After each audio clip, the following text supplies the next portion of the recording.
Hello, all of you.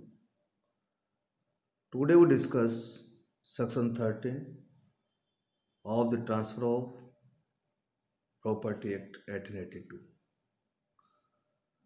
According to Section 13, it is very clear that the prior disposition will not be affected with the invalidity of a condition, subsequent or ulterior disposition.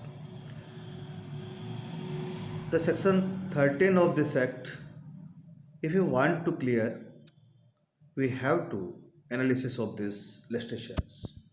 Just like A transfer A farms to B for a lifetime, and if she does not desert, so therefore ulterior condition that if she does not desert her husband to C, B is entitled to the farm during her life as if no condition had been inserted. So it is very clear that if altered condition is not valid according to law, then prior dispositions not affected.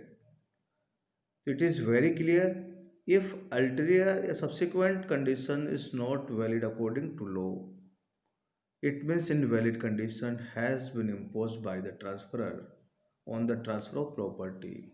Then prior dispositions will not be affected by invalidity of ulterior dispositions. So therefore, section 13 of this act makes it clear that the prior disposition will not be affected. Other restrictions we can understand very easily according to this section. A file is transferred to A for life with the condition that if he shall not walk 100 miles in an hour, the field shall belong to C. It is very clear.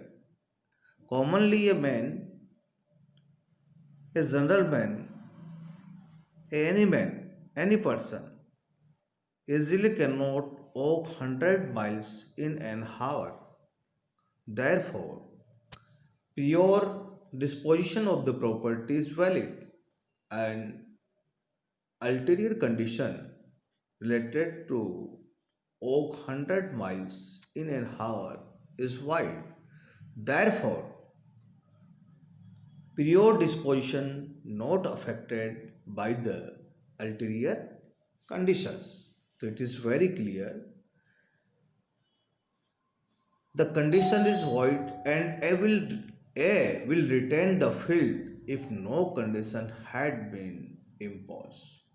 So where the conditions subsequently initially imposed was valid but subsequently becomes invalid because of its impossibility of fulfillment.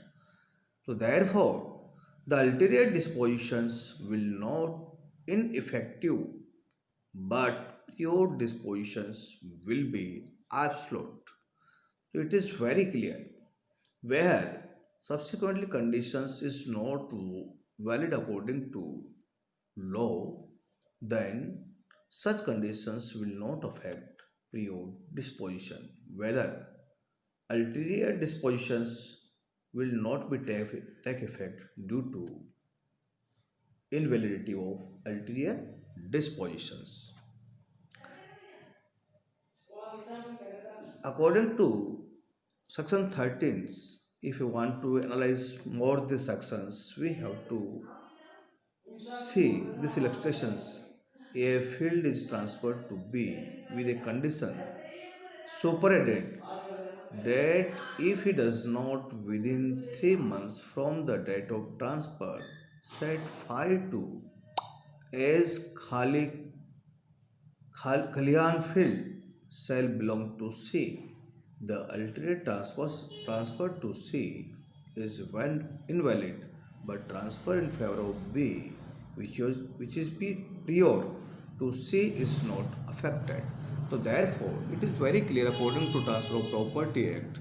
If you want to analyze which type of transfer is valid or void, so then we have to analyze pure dispositions and alternate dispositions and related to their conditions.